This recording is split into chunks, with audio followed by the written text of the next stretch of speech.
आज का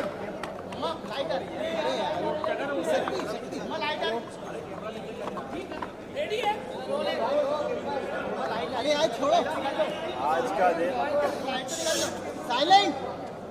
पूरे देश के लिए और खास करके मध्य प्रदेश के लिए और कई राज्यों के लिए एक अलग प्रकार का दिन है, जब हमारे अपने न्यायपालिका के अंदर तीनों बड़े अधिनियम जो अंग्रेजों के काल से चले आए थे, उन अधिनियमों को बदलने का काम माननीय यशस्वी प्रधानमंत्री श्रीमान नरेंद्र मोदी की सरकार के द्वारा किया गया।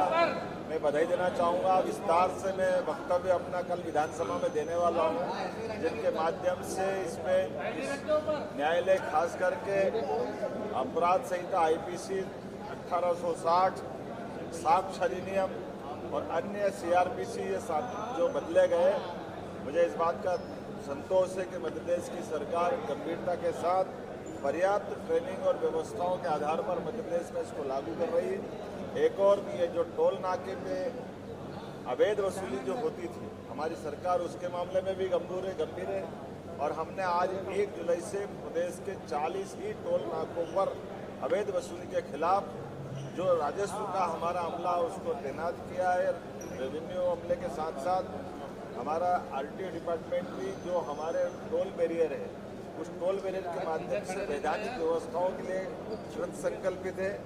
सरकार ऐसे सभी संवेदनशील मामलों में लगातार कार्रवाई करती रहेगी।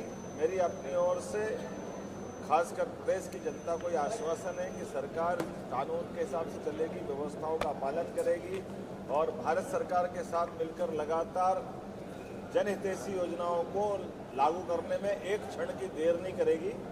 मेरी अपनी ओर से आप सबके प्रति आभार।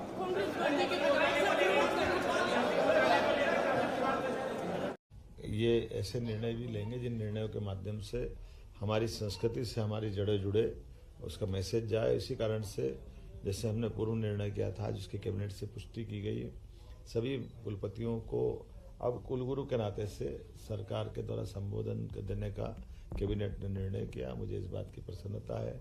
खास करके इसका और महत्व तब बढ़ जाता है जब जुलाई माह में ही, इस माह में 21 तारीख को गुरु पूर्णिमा भी है और हम अपने कुलपतियों को माननीय कुलगुरु के नाम से संबोधित करेंगे।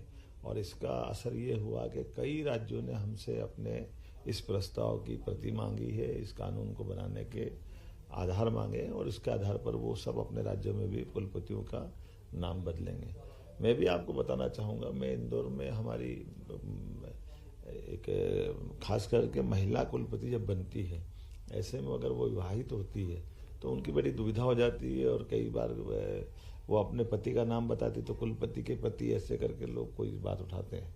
तो बेहतर होगा कुलगुरु ये हमारी गुरु परंपरा से जोड़ती है और बहुत पवित्र भाव से हमने इसको लागू किया। मुझे इस बात का एहसास है कि प्रदेश की जनता इस बात को जानती है कि हमारी सरकार की भावना इस संबंध में क्या होनी चाहिए।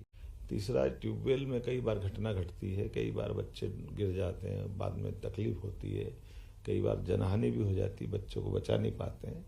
हमने इसमें कठोर निर्णय हमने लिया है कि किसी हालत में जिस ट्यूबवेल में ओपन पाया जाएगा तो उसके खिलाफ कार्रवाई करेंगे। पंचायत और बाकी लोग पहले जुर्माना लगाएंगे, अगर ऐसी घटना घटती है तो एफआईआर तक करके हम कठोर कार्रवाई करेंगे। हर हालत में हर बच्चे की जान बचाना जरूरी है और ट्यूबवेल जैसे मामले में लापरवाही सरकार बर्दाश्त नहीं करेगी। मैं आपके माध्यम से पूरे प्रदेश में अपील करता हूँ कि जो कोई ट्यूबवेल कराना चाहता है वो उसको ठीक से कराए, लेकिन उसका ढक्कन जरूर लगाए, किसी हालत में उसको ओपन नहीं छोड़े, खुला नहीं रखे।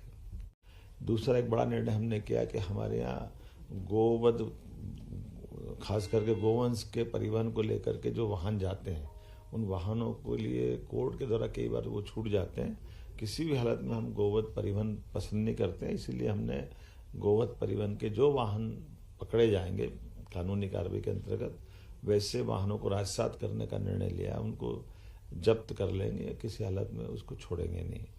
तीसरा,